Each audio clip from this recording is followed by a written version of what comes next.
আসসালামু আলাইকুম। আজকে আপনাদের শোনাব এক ভয়ঙ্কর ভৌতিক গল্প, ছায়ার ঘ্রাণ। গল্পটি লিখেছেন নৌসিং প্রীতি এবং এটি একটি বাস্তব অভিজ্ঞতার উপর ভিত্তি করে রচিত। গল্পে যাওয়ার আগে একটা কথা বলে নিই, আপনার কাছেও যদি কোনো ভৌতিক বা রহস্যময় অভিজ্ঞতার গল্প থাকে, আপনি চাইলে তা আমাদের পাঠাতে পারেন। গল্প পাঠানোর নিয়ম এবং আমাদের ফেসবুক পেজের লিংক ভিডিও ডিসক্রিপশন বক্সে দেওয়া আছে। আপনার পাঠানো গল্প নির্বাচিত হলে আমরা সেটি ফেসবুক পেজে প্রকাশ করব এবং আমাদের ইউটিউব চ্যানেলে পাঠ করে শোনানো হবে। তাহলে আর দেরি না করে চলুন শুনে নেই আজকের এই ভয়ঙ্কর কাহিনী, ছায়ার ঘ্রাণ।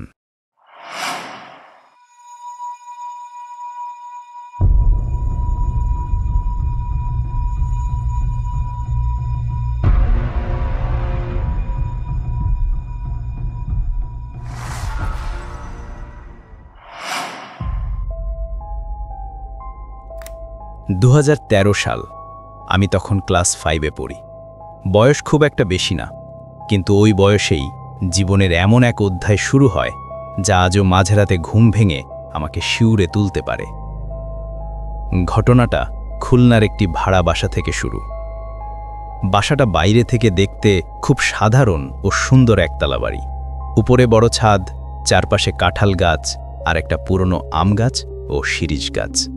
কিন্তু সেই ঘরের ভেতর ছিল এমন কিছু যার অস্তিত্ব চোখে দেখা যায় না, কিন্তু অনুভব করা যায় পুরো শরীর দিয়ে।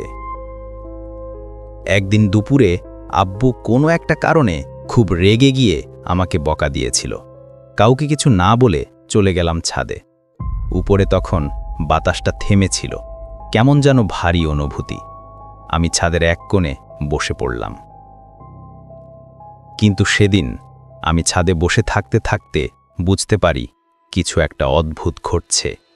আমি কিছু দেখিনি, কিছু শুনিওনি, শুধু অনুভব করলাম খুব সুন্দর একটা ঘ্রাণ। এই ঘ্রাণের কোনো বর্ণনা হয় না। হঠাৎ আমার ঘাড়টা যেন কেউ চেপে ধরল, ধীরে ধীরে নরম একটা চাপ। এরপর থেকেই আমার আচরণ পাল্টেতে শুরু করে। আমি হঠাৎ করেই ঘন্টার পর ঘন্টা চুপচাপ থাকতাম, কাউকে কিছু বলতাম না। আমার ড্রয়িং খাতায় আজব আজব ছবি আঁকতাম। মুখ না থাকা মানুষ, চোখ ছাড়া প্রাণী, আগুনের মধ্যে দাঁড়িয়ে থাকা একটি মেয়ে যার পেছনে ছায়ার মতো দাঁড়িয়ে আছে আরও কিছু অবয়ব। রাতে ঘুমোলে হাঁটতে বের হতাম, এমনকি মাঝে মধ্যে দরজা খুলে বাইরে চলে যেতাম, অথচ সকালে কিছুই মনে থাকত না। একদিন মা বলেন, আমি নাকি গভীর রাতে কারো সঙ্গে কথা বলছিলাম, যেন কেউ সামনে বসে আছে, কিন্তু মা দেখেছেন ঘরে আমি একা। সবচেয়ে ভয়ঙ্কর ব্যাপারটা ঘটল একদিন বিকেলে। মা আমাকে কোনো কারণে বকা দিয়েছিলেন। আমি তখন চুপচাপ ছিলাম, কিছু বলিনি। ঠিক তখন রান্নাঘরের তাক থেকে একটা কাঁচের বোতল পড়ে সোজা মায়ের মাথার পাশে গিয়ে পড়ে। প্রথমে সবাই ভেবেছিল দুর্ঘটনা, কিন্তু এরপর আরও ঘটতে থাকে। মায়ের কাছে থাকা জিনিস হাত থেকে পড়ে যেত, দরজা বন্ধ হয়ে যেত নিজে নিজেই। মাঝে মাঝে রেডিও বা টিভি নিজে নিজেই চালু হয়ে যেত। একদিন আমি নিজেই আয়নার সামনে দাঁড়িয়ে দেখি আমার মুখ, কিন্তু চোখ যেন অন্য কারো। হাসি একরকম, ঠোঁট বাঁকা হয়ে আছে, আর আমার নিজের ভেতরে কেমন একটা গলা শোনা যাচ্ছিল, যেন কেউ আমার মাথার ভেতর বসে ফিসফিস করে বলছে, তোমাকে বোঝে না, ওদের কষ্ট দাও। এই ধরনের ঘটনা চলতে থাকে প্রায় 1 বছর। কেউ বুঝতে পারছিল না আমাকে কি হচ্ছে। একা থাকতেও ভয় করত না, বরং আমি একা থাকতে চাইতাম। সাথে প্রায়ই ওই ঘ্রাণটা পাইতাম। মাঝে মাঝে হাসতাম অকারণে, আবার হঠাৎ করে ফুপিয়ে কাঁদতাম, যেন এখনও কেউ বুক চিরে দুঃখটা বের করে দিতে পারেনি। আমার চারপাশে একটা ঘ্রাণও ছিল সবসময়। সেটা ঠিক ফুলের ঘ্রাণও না, আবার পচা জিনিসও না, কিন্তু একবার সে ঘ্রাণটা লাগলে মনে হতো আমার আশেপাশে কেউ হাঁটছে। আমি জানালার দিকে তাকালেই দেখি পর্দা দুলছে, অথচ বাতাস ছিল না। শেষমেশ আমরা সেই বাসা ছাড়তে বাধ্য হই। যেদিন বাসা বদলাচ্ছিলাম আমি বারান্দায় দাঁড়িয়েছিলাম, পেছনের দিক থেকে আবার সেই চাপটা ঘাড়ে অনুভব করলাম, কিন্তু এবার কোনো ভয় লাগলো না। মনে হচ্ছিল আমি চলে যাচ্ছি, কিন্তু কেউ থাকছে অপেক্ষায়। সব কিছুদিন পর স্বাভাবিক হয়ে যায়।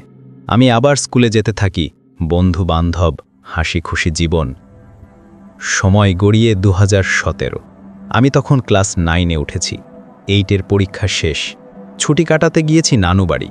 আমার নানুবাড়ি খুলনার মধ্যে, একটা বিশাল 4তলা বাড়ি, তারপরে একটা ছাদ। সেই ছাদের এক কোণায় আমার মামাদের ঘর, আর তার উপরে আরেকটা ছাদ। সেই ছাদে কোনো রেলিং নেই, বেড়াবস্তা নাই। বিকেলবেলা ভালোই কেটেছে, কিন্তু রাত হতেই আমি কিছু অনুভব করতে শুরু করি। একদিন রাত 11টা নাগাদ আমি, আমার ছোট মামা আর বড় মামার মেয়ে তিশা ছাদে উঠলাম। রাতটা অন্ধকার ছিল, হালকা বাতাস। হঠাৎ করেই সেই পুরনো ঘ্রাণটা আবার নাকে এলো, একদম সেই একই। আমি ভয় পেলাম না, মনে হলো আমি হারানো কিছু আবার ফিরে পেয়েছি। কিন্তু ঘ্রাণটা ছিল 1 সেকেন্ডের জন্য, তারপর অনেক চেষ্টা করে আর পেলাম না। আমরা ছাদে বসে লুডো খেললাম। হঠাৎ আবার মনে হলো আমার আশেপাশে কেউ হাঁটছে, আর হঠাৎ আমার ঘাড়ের নরম হাতে আবার সেই কয়েক বছর আগের চাপ অনুভব করলাম। আমি ছাদ থেকে নামার আগেই জ্ঞান হারিয়ে ফেলি। পরের দিন থেকে আমার শরীর ভেঙে পড়ে, অসুস্থ হয়ে পড়ি দীর্ঘ 1 বছরের জন্য। শরীর শুধু দুর্বল নয়, মানসিক অবস্থাও খারাপ হয়ে যায়। স্বপ্নে দেখি আগুন, ছায়া, হাসি, আর সেই একই চাপা গলা, তুমি তো আমাকে ছেড়ে যেতে পারো না। অনেক ডাক্তার দেখানো হয়, কিছুই ধরা পড়ে না। শেষে একজন হুজুর দেখেন। তিনি দেখে বলেন, এই মেয়েটার পেছনে কিছু লেগে আছে বহুদিন ধরে, এটা আবার ফিরে এসেছে। ধাপে ধাপে আমাকে রুকায়া করা হয়। কোরআন তিলাওয়াত, পানি পড়া, কালোজিরা ব্যবহার, ঘর পরিষ্কার রাখা। মাসের পর মাস আস্তে আস্তে শরীর ভালো হতে শুরু করে, মানসিক ভারসাম্য ফিরে আসে। কিন্তু আজও মাঝে মধ্যে আমি সেই ঘ্রাণটা পাই, খুব হালকা, হয়তো কোনো দোকানের ভিতর, কোনো বন্ধ ঘরে, কোনো গলির মোড়ে। তখনই আমি হাঁপ ধরে থাকি, চোখ বন্ধ করে দোয়া পড়ি।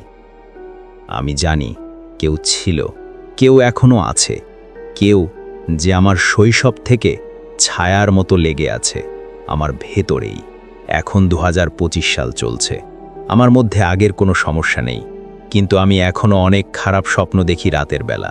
সারা রাত ঘুমাতে পারি না, খুব অদ্ভুত অদ্ভুত স্বপ্ন দেখি। মাঝে মধ্যে রাতে খুব জোরে চিল্লায়ে উঠি। কেমন যেন মনে হয় আমার সারা জীবনের একটা দাগ লেগে গেছে, যা কাউকে শেয়ার করা যায় না, বলা যায় না, শুধু নিজের ভিতর অনুভব করে কষ্ট পেতে হয়।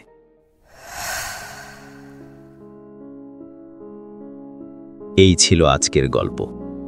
গল্প ভালো লেগে থাকলে একটা লাইক দিও, কমেন্টে লিখে জানাও গল্পটা তোমার কেমন লাগলো। আর যদি এখনো ভূতের ডায়েরি সাবস্ক্রাইব না করে থাকো, তাহলে সাবস্ক্রাইব করে রেখো ভূতের ডায়েরি। কারণ ভয় ঠিক তখনই আসে যখন তুমি ভাবো সব ঠিক আছে। আবার আসবো এক নতুন ভয়ঙ্কর আর রহস্যময় গল্প নিয়ে। ততদিন ভালো থেকো, সুস্থ থেকো। আসসালামু আলাইকুম।